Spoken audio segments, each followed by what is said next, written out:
കുട്ടികൾ കുരുത്തക്കേട് കളിക്കുന്നുണ്ടോ? അവന്റെ ബുദ്ധി വളരുന്നതിന്റെ ലക്ഷണമാണ് അവൻ കുരുത്തക്കേട് കളിക്കുന്നത്. ബുദ്ധി വളരുന്ന ചലനാത്മകമായിരിക്കണം. ചില കുട്ടികളെ കൊണ്ട് പറയും, ചില ആടേണ്ടപ്പ ഒരു കുട്ടി ഒരു ഗുണത്തിനുമില്ല ഒരു ദോഷത്തിനുമില്ല, പിന്നെന്തിനാ ഒരു കുട്ടി?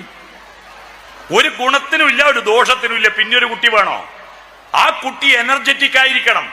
രാവിലെ സ്കൂളിലേക്ക് കുട്ടിയെ അയക്കുമ്പോ നല്ല ഷർട്ടും പാന്റെല്ലാം ഇൻസൈഡാക്കി മുടിയൊക്കെ എണ്ണ തേച്ച് മിനുക്കി വളരെ ടിപ് ടോപ്പിൽ അയച്ച കുട്ടി വൈകുന്നേരം സ്കൂളും വിട്ടിട്ട് വരുമ്പോ യാതൊരു മാറ്റവും ഇല്ലാതെ അതേപോലെ വരുന്നുണ്ടെങ്കിൽ ഉമ്മക്ക് ഭയങ്കര ഇഷ്ടമായിരിക്കും, നല്ല കുഞ്ഞുമോൻ. നോ, ആ കുട്ടി അതേപോലെ തിരിച്ചു വരുന്നുണ്ടെങ്കിൽ ഓന് ഒന്നിനും കൊള്ളാത്തൊരുത്തനാ.